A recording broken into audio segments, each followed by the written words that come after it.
وہ خان یہاں تشریف لاتے ہیں،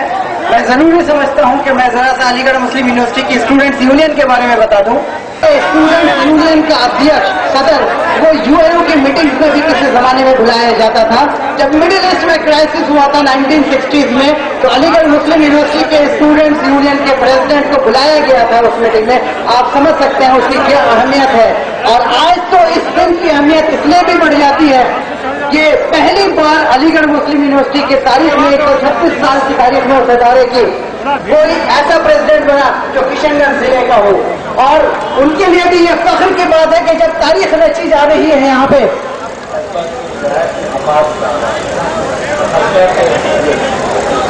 اور جب تاریخ رچی جا رہی ہے تو وہ ہمارے ساتھ موجود ہے، وہ بہت ہی خوش نصیب ہے۔ اور اس بیچ جب وہ آتے ہیں اسٹیج پہ تو اس سے پہلے میں جناب آفاق صاحب MLA قصبہ وہ یہاں تشریف لا چکے ہیں، میں ان کا خیر مقدم کرتا ہوں، اور میں گزارش کرتا ہوں ابو عفان بابو سے کہ وہ آئیں اور علی گڑھ مسلم یونیورسٹی اور اس سے ریلیٹڈ جو ہماری اہم باتیں ہیں اس کو بیان کریں، اور سامنے کھڑے حضرات سے درخواست ہے کہ پورے شام تک یہ دھرنا چلنا ہے، اگر آپ بیٹھ جاتے تو شاید یہ زیادہ کامیاب ہوتا۔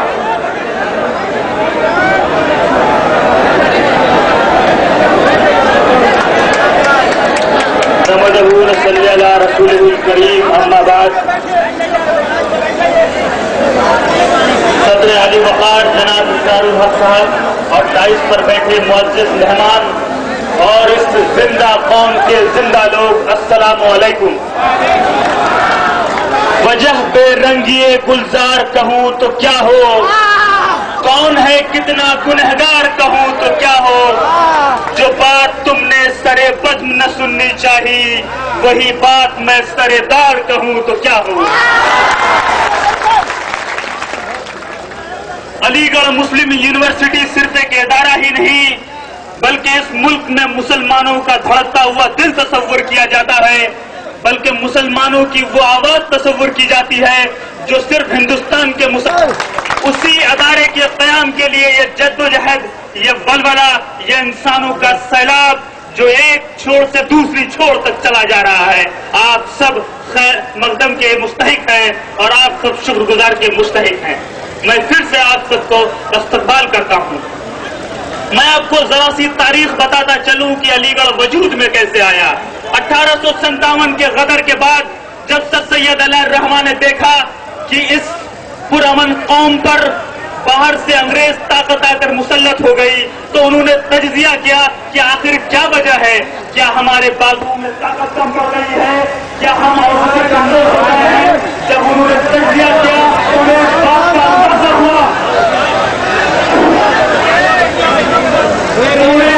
کا اندازہ ہوا، کہ آج بھی ہم ایک زمین میں کمزور نہیں ہیں، آج بھی ہم انگریزوں سے کمزور نہیں ہیں۔ اگر کمزور کسی شخص میں ہے تو وہ صرف سائنس اور ٹیکنالوجی ہے، اسی لیے سر سید علیہ الرحمٰن نے یہ تہیہ کیا۔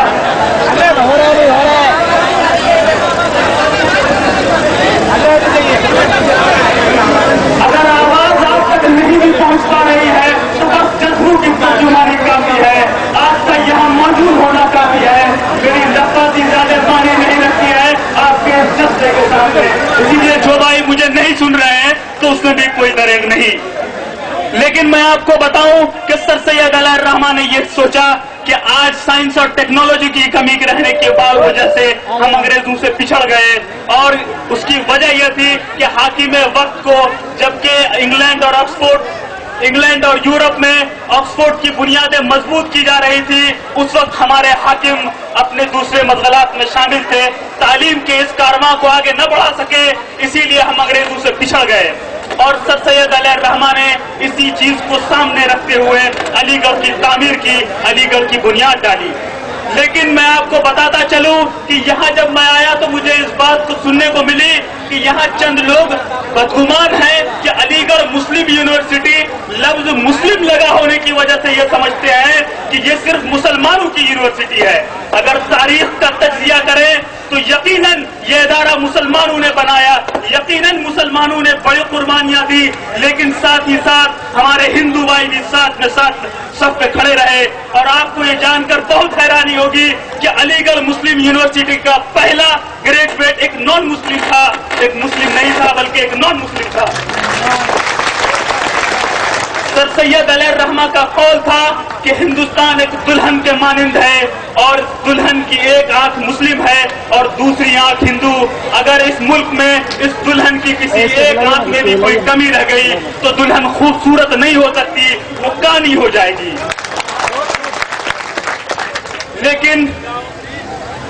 इस मुल्क को आजादी के बाद जो सबसे बड़ा धक्का लगा वो महात्मा गांधी की मौत का था, जिन्होंने पीस का और अमन का पैगंबर कहा जाता था। उसको हमारे ही अपनों ने गोली मारकर ये साबित कर दी कि मुल्क अंग्रेजों से आजाद हो चुका है, लेकिन अब भी हिंदुस्तान में कुछ गुलाम ज़हनियत बाकी है जो इस मुल्क को तरक्की की राह पर गामजन नहीं देखना चाहती, जो मुल्क को तरक्की याफ्ता नहीं देखना चाहती। और उन्हीं के ये कारिंदे जो अंग्रेजों के जमाने में अंग्रेजों की सब की तरफ खड़े थे, मीर सादिक और मीर कासिम बने हुए थे, आज भी उन्हीं राजा रजवाड़ों की नक्शे कदम पर चलकर वो चाहते हैं कि इस इलाके में ये जो तालीम की मिसाल जल रही है, तालीम की मशाल को बुझा दिया जाए, क्योंकि उनको तो ये माशी हैसियत है कि वो अपनी औलादों को यहाँ से बाहर पढ़वा सके, ऑक्सफोर्ड अमेरिका में पढ़वा सके। लेकिन ये आम लोग जो यहाँ के मुस्लिम हिंदू आम लोग जो इन इलाकों में रहते हैं, उनकी ये हैसियत नहीं। तो ये जरूरी है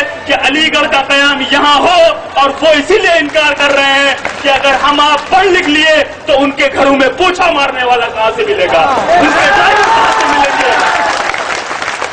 ये जो फिरौनियत ज़हनियत रखने वाले ये लोग हैं जो चाहते हैं कि उनके प्राइवेट मेडिकल कॉलेज चले, उनके प्राइवेट इंजीनियरिंग कॉलेज चले, वो कभी नहीं चाहेंगे कि सरकारी अदारा यहाँ खुले और हर शख्स यहाँ तालीम याफ्ता हो जाए। हमें गैरों से कोई शिकवा नहीं, अफसोस तब होता है जब हमारे अपने गुमराह हो जाते हैं, हमारे अपनों को ये बात समझ में नहीं आती है। इसीलिए मेरी गुजारिश है कि जो लोग ये समझते हैं कि इस इदारे में पॉलिटिक्स हो रही है, खुदा के वास्ते सर सैयद अलैहिर रहमा ने तो इस इदारे को बनाने के लिए इस हद तक कुर्बानी दी कि उनके खिलाफ कुफ्र का फतवा जारी हो गया, उनको सऊदी अरब से उनके खिलाफ कुफ्र का फतवा लाया गया। अरे आपसे तो सिर्फ पार्टी की कुर्बानी मांगी जा रही है, क्या आपने आने वाले नस्लों के लिए इतनी छोटी कुर्बानी नहीं दे सकते? तो याद रखो, फिर आपकी हालत नहीं बदल सकती। हमें खबर है शहर के सब लुटेरों की, हमें खबर है शहर के सब लुटेरों की, शरीके जुर्म न होते तो मुखबिरी करते, शरीके जुर्म न होते तो मुखबिरी करते। आप लोगों को बस मैं ये बताना चाहता हूं कि जिस जद्दोजहद से आप यहाँ खड़े हैं, कुछ लोगों के जहनों में ये बात है कि आखिर वाइस चांसलर यहाँ आकर जितनी जमीन मिल रही है उतने पर ही इदारा क्यों नहीं बना देते। यकीनन वो ऐसा कर सकते थे, लेकिन वो भी एक मुलाजिम है, उनकी भी अपनी कुछ मजबूरियां हैं, और उसी मजबूरी के तहत उनको 250 एकड़ की जमीन जरूरी है। जब तक 250 एकड़ की जमीन सरकार एक जगह मुहैया नहीं कराती, वो यहाँ इदारा नहीं खोल सकते। और आपको जानकर बड़ी हैरत होगी कि नीतीश कुमार जिनके नक्शे कदम पर चलकर मुल्क में हमेशा तानाशाही रवैया बनाना चाहते हैं, इस मुल्क के मुख्यमंत्री बने रहना चाहते हैं। यकीनन मेरा इशारा गुजरात के मुख्यमंत्री की तरफ है। गुजरात गवर्नमेंट ने भी हमें ऑफर किया है कि हमें सेंटर वहां खोलें, आप अपना एक सेंटर का कयाम गुजरात में भी करें, लेकिन नीतीश कुमार की आंख नहीं खुल रही है कि इस सेकुलर का जो ये ढोंग रचा रहे हैं, सेकुलरिज्म का जो लबादा अपने चेहरे पे ओढ़ रखे हैं, इन्हें नोच कर फेंक दिया जाएगा अगर यहाँ इन इलाकों के लोगों को। वो जमीन जरूरी इसलिए है क्योंकि एकेडमिक काउंसिल से 250 एकड़ की जमीन जरूरी है, और इस जगह पर अगर जमीन नहीं होती तब हम कुछ कह सकते थे कि इस इलाके में जमीन नहीं है, इसीलिए आप चंद थोड़े से एकड़ में जमीन आप यूनिवर्सिटी बना दें। लेकिन यहाँ 250 तो क्या 500 एकड़ जमीन मौजूद होगी। अरे मैं पूछता हूँ कि जब आजाद मुल्क हुआ, जब सीलिंग एक्ट इस मुल्क में आया, तो किसकी जमीनें गवर्नमेंट ने जब्त की? क्या नीतीश कुमार की जमीन गवर्नमेंट ने जब्त की, या मोदी की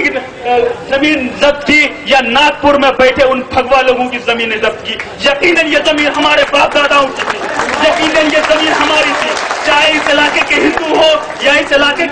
मुसलमानों, यकीनन ये जमीन उन्हीं की थी, तो अब जबकि उन्हीं की नस्लों के लिए यहाँ एक इदारा बनने जा रहा है, तो ये नीतीश कुमार को किसने हक दिया कि हमें वो थोड़ी सी जमीन न लौटा दें, हमें इदारा बनाने की जगह न दें। इसीलिए फिर एक बार मेरी नीतीश कुमार से गुजारिश है कि अब भी बात बिगड़ी नहीं है, अब भी बात बिगड़ी नहीं है, बात समझ ले और इदारा बनाने के लिए जमीन दे दें, वरना इन्हें पता नहीं कि मादरे दर्सगाह अलीगढ़ मुस्लिम यूनिवर्सिटी के नौजवानों में कितना पोटेंशियल है। अभी एक किशनगंज के एक शख्स ने इंशाअल्लाह अगर कसम खा ली कि आपको तहतीब कर देंगे, आपकी ये गद्दी छीन लेंगे, तो मैं यकीन दिलाता हूं जब मादरे दर्सगाह के 30,000 फौज यहाँ की तरफ कूच करेंगे तो आप उन्हें रोक नहीं पाओगे। बस मैं इसी बात के साथ अपनी बात को खत्म करता हूं कि इंशाअल्लाह जो आपको डरा रहे, जो हमें डरा रहे हैं, वो ये जान लें कि हुमाओ कबूतर का भूखा नहीं मैं, कि है बाज की जिंदगी जाहिदाना, लिपटना झपटना झपट कर पलटना, लहू गर्म रखने का है एक बहाना। ये यूरोप, ये पश्चिम चकोरों की दुनिया, मेरा नीलगो आसमां बेकराना, परिंदों की दुनिया का दरवेश हूं मैं कि शाही बनाता नहीं आशियाना।